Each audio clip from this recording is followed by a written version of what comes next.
Hello and welcome back to Folktales with Shafi. You are just in time for part 2 of our story, The Arrogant Landlord. If you missed part 1, I suggest you go back and watch it first. Now, let's dive right back into the mystery of Golden Court. The tenants stood frozen, staring into the landlord's open doorway. The morning sun streamed through the corridor, illuminating the scene like a spotlight on a stage. There, on the floor, sat Mr. Muli.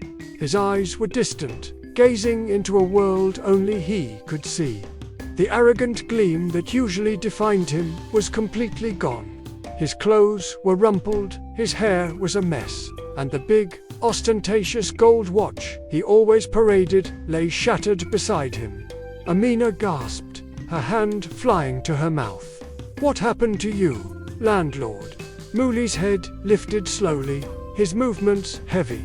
"They came," he whispered, his voice raspy and weak. "Who?" Kamau asked, stepping forward cautiously. "The ones I threw out, the ones I hurt." A chill swept through the room, a cold that had nothing to do with the morning air. Papers were strewn everywhere, rolled rent books, snapped pens, and a jumble of keys that no longer fit any lock. And there, on the wall, written in a fine layer of dust, were those chilling words again. "Pride burns faster than fire." Kamau knelt beside him. "Sir, no one did this to you. Perhaps this is your own heart speaking." But Muli just shook his head, his body trembling. "No. Last night I heard them walking. I heard their footsteps, their whispers, calling my name. I tried to shout, but my voice was gone. They told me to look outside, and when I did, I saw." He trailed off, unable to continue, his body racked with tremors. The tenants exchanged frightened glances. "Maybe he has lost his mind," one of them whispered. But Amina, ever perceptive, said softly, "Or maybe his heart has finally woken up." From that day forward, a profound change came over Mr. Muli. The shouting stopped. The shiny shoes and the gold watch were put away. He started to spend his days sitting quietly outside, simply watching the tenants come and go. Some ignored him, still nursing their resentment, while others offered a polite, hesitant nod. Then, one afternoon, he walked to Kamau's door. He stood there for what felt like an eternity before finally raising a hand to knock. When Kamau opened the door, Muli struggled to find his words. "I came to say," he began, but his voice cracked with emotion. He took a deep breath and tried again. "I came to say I'm sorry." A warm, genuine smile spread across Kamau's face. "That," he said gently, "is the first good rent your heart has ever paid." And with those words, the atmosphere in Golden Court began to shift. Muli stopped sending the watchman to spy on everyone. He was even seen helping Otieno carry heavy water containers up the long flights of stairs. The tenants were stunned. Some suspected it was just another trick, a new way to manipulate them. Others whispered that the curse had finally been lifted, but inside, Muli was waging a silent war against himself. Every night, the same dream haunted him. He was trapped in a vast house made entirely of mirrors. Every wall reflected his old self, shouting, pointing, laughing with cruel arrogance. Then, one by one, the mirrors would crack, and behind the broken glass, he'd see the faces of his tenants, their expressions silent and filled with sadness. One night, the torment became unbearable. He walked out into the moonlit courtyard and stood before the entire building. "My people," he called out, his voice echoing in the stillness. "I have been a fool." Doors creaked open.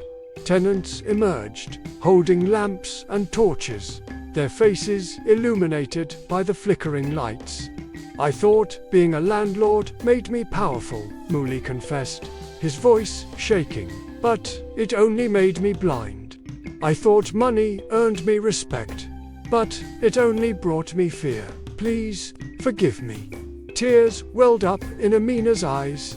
"We already forgave you, Muli," she said, her voice filled with compassion. A soft, hesitant applause rippled through the crowd. For the first time in months, genuine smiles appeared on the faces of the people of Golden Court, but not everyone was moved. In the deepest shadows of the courtyard, a tall, unfamiliar man in a brown coat stood watching.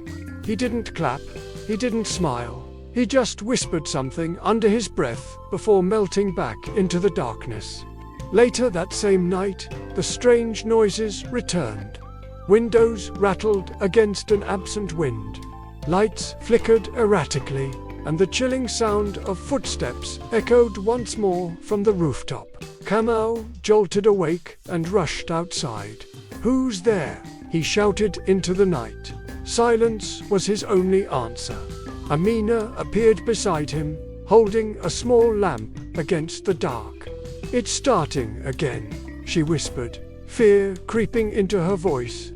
"Maybe not," Kamau replied, his gaze fixed on the rooftop. "Maybe it's ending." They hurried to Muli's apartment, only to find the door swinging open again. But this time, the room was empty. On the table lay a small note, written in a shaky, uncertain hand. "I must find peace before peace finds me." No one saw Mr. Muli that night, or the next. Days turned into weeks. The tenants began to wonder if he had left Nairobi for good. But sometimes, late at night, when heavy rain fell and the streetlights blinked, Amina swore she could hear footsteps just outside her windows, low, careful, like someone was watching over them. Kamau was skeptical, until one morning, at the crack of dawn, he found a fresh flower placed on the doorstep of every single tenant. A single, perfect, white lily.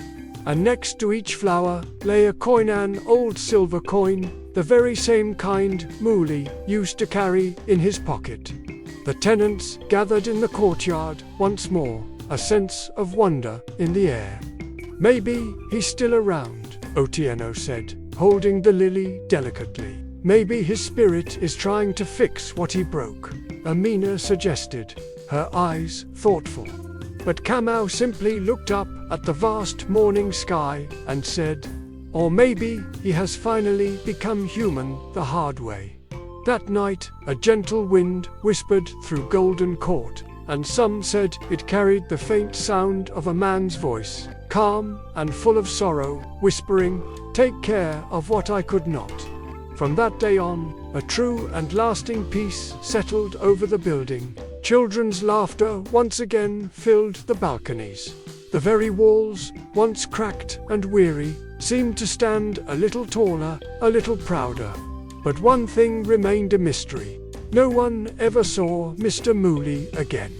And yet, sometimes, when the evening sun touched the walls of Golden Court in just the right way, his shadow could almost be seen. A silent figure standing by the gate, watching, learning, and waiting for a forgiveness that he no longer needed to ask for. But is this truly the end of his story? What became of the man in the brown coat?